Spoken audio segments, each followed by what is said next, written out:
Hello, Holt Army. It's been a bit of a while since I did an art breakdown. Kind of embarrassing. I might have forgot that I was supposed to be a 3D artist, but sorry, my bad. So in this video, I'm going to give you a breakdown of this piece of artwork. I mean, pretty cool, right? I'll explain some of my choices behind the design of it and kind of the steps that I took to get there. So yeah, let's get into it. So I started off playing around with 3D Code's sculpting toolset. It's a piece of software that I used to use actually quite a lot some years ago, but I took a big break from it just to use Blender for everything. One thing I really like about it is it's got this voxel sculpting system, which means that you can basically like break chunks of clay off of your meshes and there won't be any problems whatsoever. You know how like when you're sculpting in Blender normally, if you try and like pinch an area together, you get this really weird polygonal mess going on. That's not a problem with a voxel system, and 3D Code does it very well. It's something that I wish was actually in Blender. Of course, you've got like voxel remeshing and all that, but it's nothing like this. So while I was playing around, I made this kind of weird interior cave system, and I thought, well, let me just use this as a test mesh and bring it into Blender and see what I can do. So I made this nice interior cave scene with this nice volumetrics, very fantasy-like, with some sparkling moss for a material, but then I thought, nah, this is terrible, so I threw it in the bin. I went back to sculpting and I thought, hey, maybe it's time to add another character to my rigged-based characters pack. I thought, hey, this time maybe I want something a bit more crash test dummy, but with a more realistic body. Maybe something modeled after myself with perfect abs and nice buttocks. But then I got kind of bored of doing that and I thought, hey, you know, maybe it's time to express myself again. After all, I am supposed to be an artist. And to be honest, I don't know if people realize how many weird experiments usually get abandoned, like in the process of making something like this. So I thought I'd just leave this little bit in at the beginning of the breakdown just to show you, hey, I was working on this, it got thrown away, then I worked on this, then it got thrown away.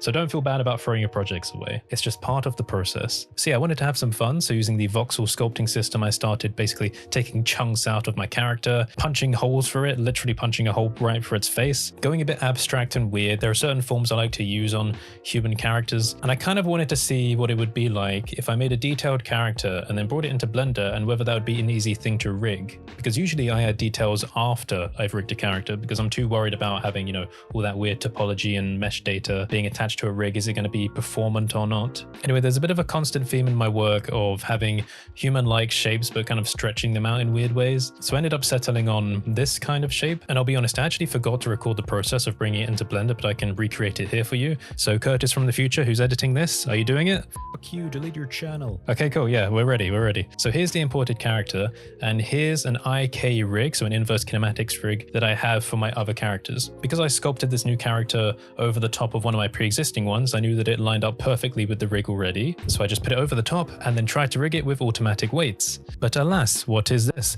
An error telling us that it hasn't worked?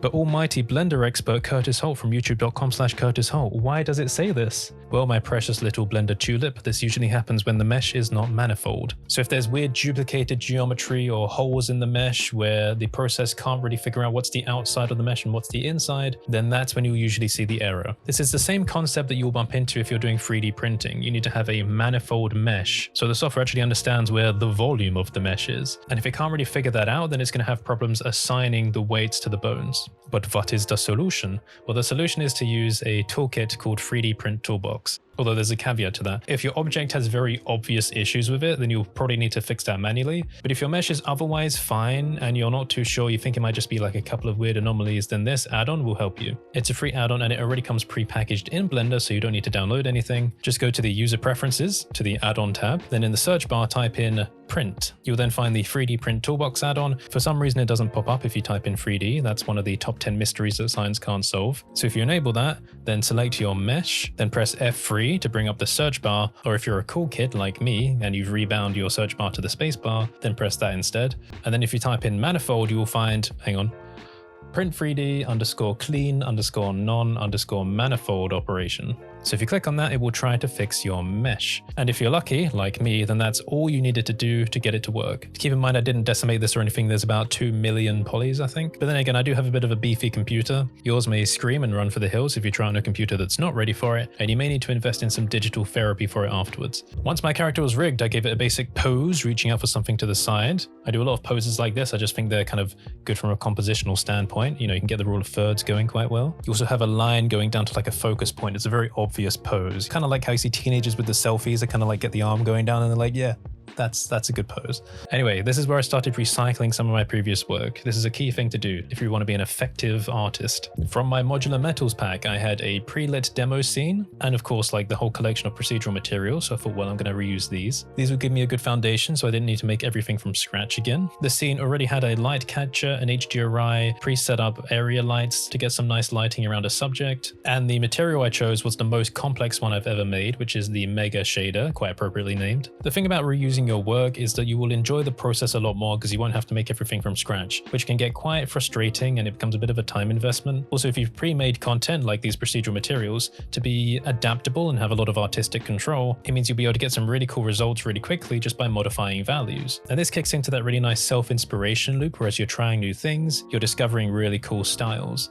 Anyway, I have some other resources on my channel if you want to learn more about that pack or procedural materials and stuff like that. Ultimately though, as I kept making this artwork, I would be making changes to the lighting and the materials as I went on. Of course, a lot of my work usually ends in blue dominated themes in my mind, and there's a story in my head about kind of all these artworks. Blues represent peace and intellect and knowledge, and they tend to give me a nice emotional resonance when I'm looking at artworks like that. Anyway, let's talk about these weird geometric details. I like the idea of combining simple geometry with more complex details. I think there's a nice balance that goes on there. I thought it'd be nice to have a triangle somewhere around the head, but I wasn't too sure whether to put it in the actual head hole, which is a bit of a weird term, or above. So you can see here how I'm trying to make that decision. In my mind, I wanted to call this character the Keeper. I imagined he was some kind of forest spirit. And this is actually a callback to some earlier work I did back in, I think, 2016-17. Now, I wasn't sure whether to have any kind of eyepiece there in the head. You saw that I tried the triangle, but I just think it felt a bit odd. But by taking a look at the final result, you'll be able to see that I did settle on using circles, and I thought this was quite interesting because it occurred in my mind, okay, what's the simplest form of eye you can make that will fit in with a more complex and strange shape but still makes sense? So I put a circle curve in there, then expanded the depth value to give it a bit of thickness. Then I applied an emissive material to it, and then I duplicated it and scaled it down just to see what having multiple circles would look like. And then just with a spark of experimentation and inspiration, I thought, wouldn't it be interesting kind of moving that circle around? Would that represent like a pupil and give us a sense of direction for where the character's looking? And in the end, yeah, I think that actually works. You can kind of see here how in the final artwork, having the smaller circles come down from the big one kind of looks like it's looking down in this direction, which is following the line of the arm. So I thought that was just like a cool little discovery of how simplified geometry can still have a significant effect on a complex scene.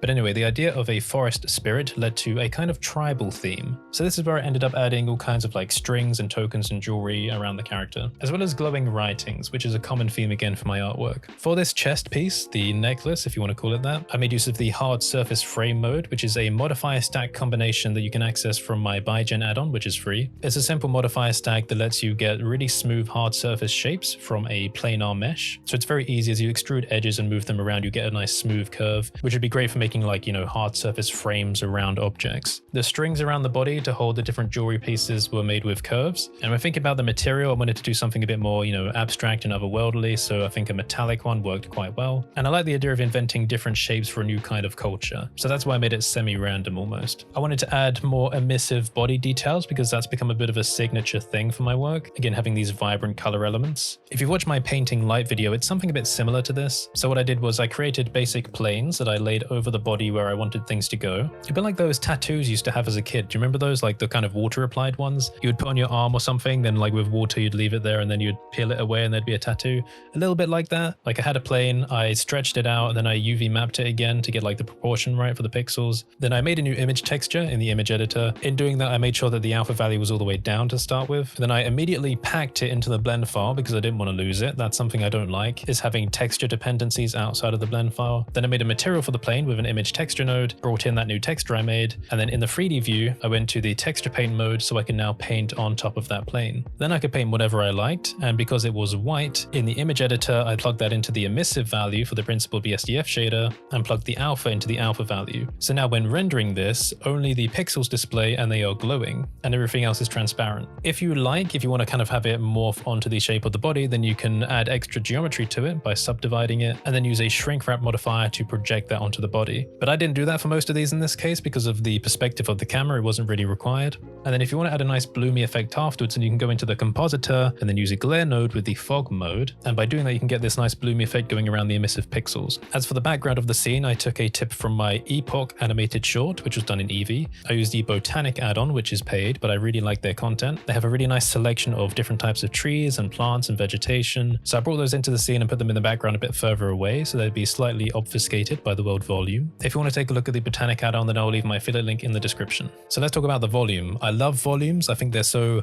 volumey. They're super atmospheric. I think they're brilliant for getting color gradients across the scene by using lighting. I was quite happy to find that the volume rendering in the alpha version of Blender 3.0 that I was using was actually super fast when compared to previous versions. I'm not sure if that's an actual thing that was being worked on, but I just noticed it was a lot faster. And that's something I was desperately missing. You know, I would have used volumes in a lot of my other Cycles artworks, but I needed to tone them down just because of the performance issues. So I was very happy that I could actually use them this time. But would you believe in this scene, there's actually two types of volumes going on? Because yes, if you give me an inch of performance improvements, I will take a mile. So basically there's the world volume going on, which you can set up in the world shader nodes. Then there's also an object volume going on, which is created from a procedural noise texture. This gives us some variety and we can control the range of that with a color ramp node. The detail and the variation of that randomization can be controlled from the properties on the noise texture node. I just like this because it can add some extra depth and variety using volumes in the 3D scene. It was quite subtle in the final result. It just added this nice bit of kind of pink fog going on, but I think it added something quite nice. And again, if you wanted to make this more accentuated, then you can do that using the different values. So let's talk about purpose. Some people might think my work's a bit weird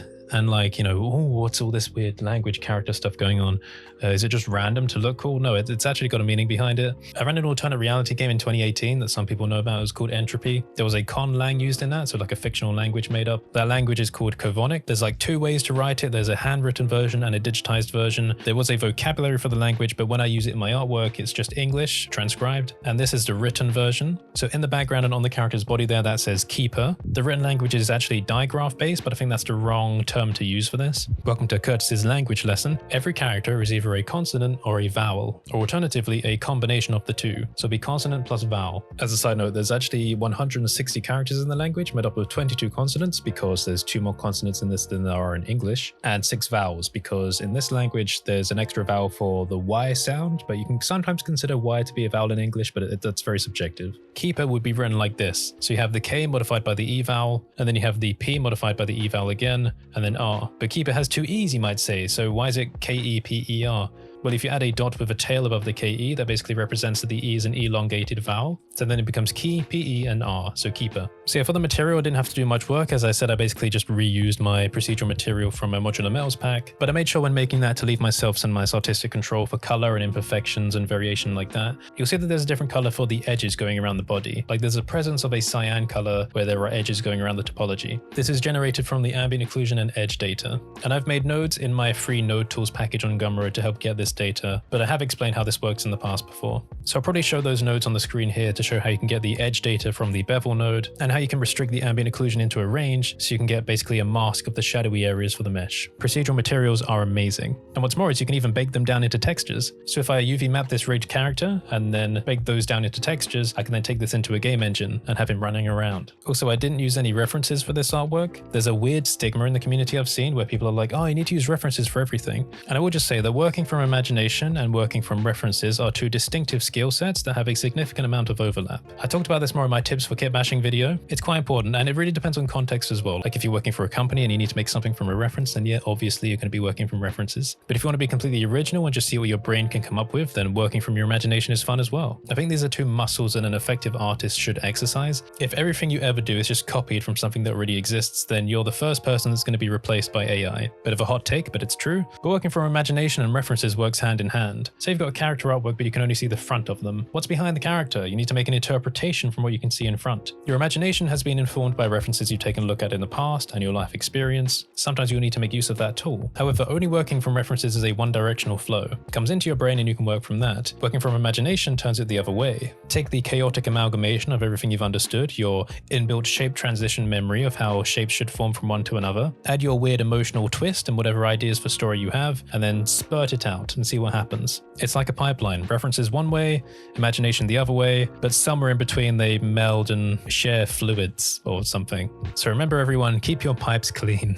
Okay. Thanks for watching. Remember to subscribe or something. The notification bell, that's super attractive. Yes, we like that. Sign up to the Patreon if you want to help support my work. I really appreciate it. Join our Discord server, check out my products, preferably watch the other videos on this channel. I hope you enjoyed the video. Have a great day, and I will see you next time.